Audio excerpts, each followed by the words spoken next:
field, everyone's out there taking care of our clients' properties and ensuring that we deliver a good product. This particular garden suite, we had some trade conflicts between where the HVAC was going and where the plumbing was going. At this point, this is the time, guys, that we have to find and perfect to find any issues with respect to any kind of wobbly walls, with respect to any kind of missing studs. Trades are exceptional, very good at adapting to changes as we discover them. If you've got the stucco over here and your roof membrane stops over here, well, there's a problem, guys, because now you have the weak point here for the water penetration. Water scares me and it keeps me up at night. That's why I make sure that, we seal things properly and we don't cut corners. All right, guys, another day. We're here right now at the plexcon headquarters. Let's go inside. I usually like to come to the office sometimes, in the mornings before we get started, get the day organized, meet with the project managers, meet with the office staff, just to make sure everything is lined up. If anyone has any questions for me, any change orders, any other issues, we review all that stuff at the office, and then we do our rounds at the sites to kind of check each site by site to make sure that everything is going as per plans. We've got a little meeting room over there. I usually like to kind of meet the boys, girls, people in the back here in the workspace, just to kind of see what everyone is doing, what's happening. So here we are. Okay. Hey, Jason. Hey, guys. Good morning. How are you guys doing? Good morning, Jack. How are you? Good morning, Precious. How's everything? So generally, I like to come in the office, meet with the team, meet with the gang, figure out a game plan, make sure that we're on schedule for all the projects.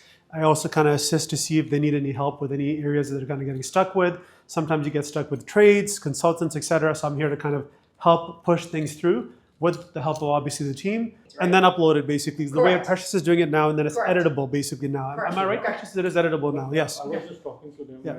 We keep the headings the same. We don't touch the headings, but we can adjust all the micro items underneath. Now it's crunch time. I'm going to go on my laptop. I'm going to look through, some of the emails that are coming in, any inquiries from the clients. It's only a portion of the staff that you guys are seeing here because everyone's on the field. Everyone's out there taking care of our clients' properties and ensuring that we deliver a good product. Come in, take these phone calls, talk to even the contractors, figure out from subcontractors what their pain points are, and then I use my team to help me expedite them. But most of the times, obviously, the issues are already coordinated with our project managers, site supervisors, and they're already resolved before they even reach my desk. But sometimes there's critical situations in which I have to get involved, and I have to make sure that I push the project to the end. I'll see you guys in a bit. Let me just finish some paperwork. So we are going to walk towards the garden suite. It's a beautiful space people can move into, enjoy their time. Bill's on a call, so I'm taking over the review. Gentlemen, so this is the garden suite. We just had the insulation completed. This is going to be a Energy Star level 3 house, so there are a lot of insulation requirements. We will end up doing an air test to see how much leakage there is, but there won't be any, and that level 3 Energy Star will be achieved. That also requires certain appliances as well, right? But we're coordinating with the owners just to make sure that we get the right appliances in place. A garden suite like this is definitely less complex than a main building because there's certainly less units that you're having to deal with. But you still run into the typical types of challenges that you have. You have some trade conflicts. So in this particular garden suite, we had some trade conflicts between where the HVAC was going and where the plumbing was going. So of course we had to make some remediations there. And occasionally you also do find challenges with the insulation and the material that's been ordered. So you might have to make some changes depending on what the Energy Star requirements are. But the trades are exceptional, very good at adapting to changes as we discover them.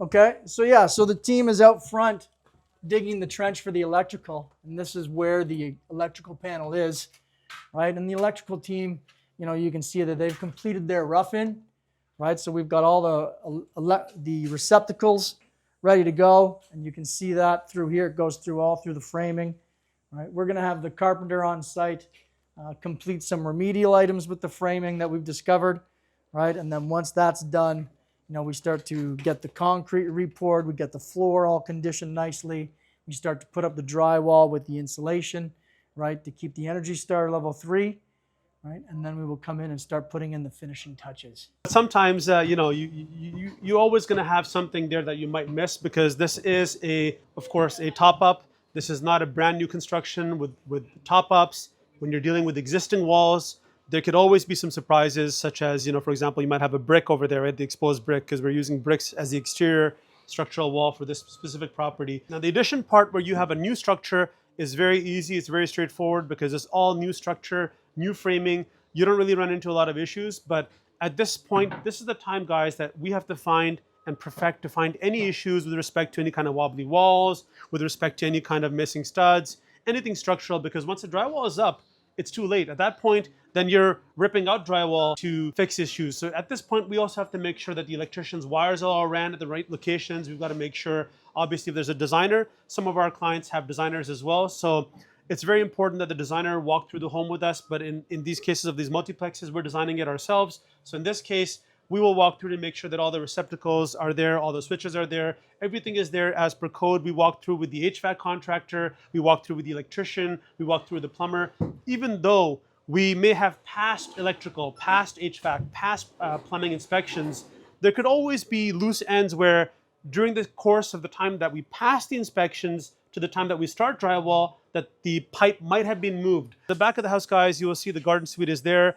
We have to call the roofer back to kind of finish off the edges. He's going to come back and finish that off really nicely. In the next couple of days, we're going to call him in to put the nice aluminum profile all around the roof so that way everything is sealed in nicely. Because you'll see over here, the asphalt was installed, the roof of the asphalt was installed prior to the stucco being completed, so it doesn't overhang all the way. So in order to ensure that we have building envelope that's not going to have any issues with water penetrations, the roofer has to come back and he has to cap the edges all around the perimeter of this roof to ensure that the capping extends past the stucco. So if you've got the stucco over here and your roof membrane stops over here, well, there's a problem, guys, because now you have the weak point here for the water penetration. Our roofer is going to come in and then he's going to cap over the edge, so that way we're going to cap it over the edge to ensure no water penetration from anywhere. Water damages costs our clients money. It costs us money. It costs our clients money. It costs our clients downtime.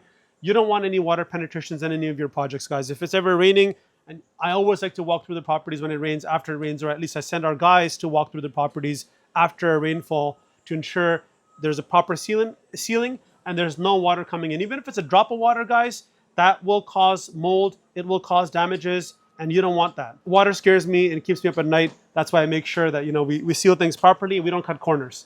Hey guys, so we're inside one of our other projects. Here we're doing some interior trim work. Let's go show you guys how we do it. This client here decided to go with more of a custom profile. So you'll see it's a very nice casing that we have around the doors. You'll see this is how we finish the casing. It's nice, big casing. And after the casing is installed, the painter comes in and starts dabbing these holes. There's a solid core door, so the client opted to go for it in this project. Very nice. And you've got a nice powder room over here. And you've got massive windows in the back, floor to ceiling, aluminum windows, overlooking a nice backdrop, a nice backyard. Kitchen's gonna be here where I'm situated right now. Nice high 11 feet ceilings. This is our luxury build, guys. So luxury build comes with luxury windows, comes with luxury details, luxury ceiling heights, luxury kitchens. A nice fireplace as well is gonna be situated over there with a nice cladding around the fireplace as well. So we're gonna go upstairs, we're gonna show you some tile work. Even here, we've got the stairs. They're more custom in nature. They're white oak stairs. We're gonna have a nice glass wall over here, a glass railing, and then you can still see people coming in. It gives you the nice open concept. And as you walk in, you'll see this is how the casing process goes in. This is how the casings are installed. So the pocket door, how it works is you gotta install some LSLs. This is like 2x4s, but it's not 2x4s. So it's made with a material in which it's just engineered so that it doesn't warp. So when you have, hot and cold, if it's a 2x4 that you'd use here, it can shift. But this is designed so that it's not gonna expand or contract to the point where you're gonna have issues with the pocket door. This is as straight as you can get. You install the LSLs, you install the track, and then the door sits on the track. Close it, it's gonna be soft close near the end. And same thing when you're opening it, it'll soft close. You see that soft close right there. So we've got pocket doors here for the shared bathroom for these two bedrooms. You've got one here, and you've got one pocket door on that side. You've got a nice skylight in the bathroom, giving you a lot of natural light in the bathroom with a skylight. You've got this tight space here. It's kind of dark with just pot lights. So we've decided to add some skylights for natural lighting. And the skylight's also tinted, so it prevents any UV rays from coming in, but brings in all the good stuff, the nice natural light. So we've got the setup here right now. We're waiting for Toronto Hydro to come in and do the connections. They should be coming in hopefully this week. I'm going to push Toronto Hydro, but before we can get the hydro connected, you've got to install the meter base, and you've got to put in a request to Toronto Hydro to install the mainline connection. Then what they're going to do is they're going to disconnect the temporary power on the pole, and they're going to connect the hydro to the property. I'm going to follow up to see if that's happening, because we need the power at this stage, because we're doing the trim work. When the painter comes in, we need to have the home climate controlled. The temperature has to be controlled. You can't have hot, cold, hot, cold. We've got to run the furnaces. We've got to get everything mobilized at this point, at this stage right now. So we're going to follow up with them right now, and hopefully this should be this week. In the back, you've got a beautiful, gorgeous walkout. Here, you've got some space here to basically put some furniture, patio furniture if you wanted to, for some outdoor living. And the back of the home is also all brick facade as well, as you guys can see. So when you're doing this from the get-go, when you're building the home and it's a new construction, it's very easy to do this and build this space. But if you're doing this after the fact, imagine you'd have to dig out all this entire section, dig out all the dirt, and then build the walls. But we poured these walls at the same time we poured the home. So that made this job a lot easier. So it's all about planning, guys. Planning before executions. We planned for this space, and therefore it saved cost and time, because this all got poured, all these walls got poured during the stage of the foundation wall.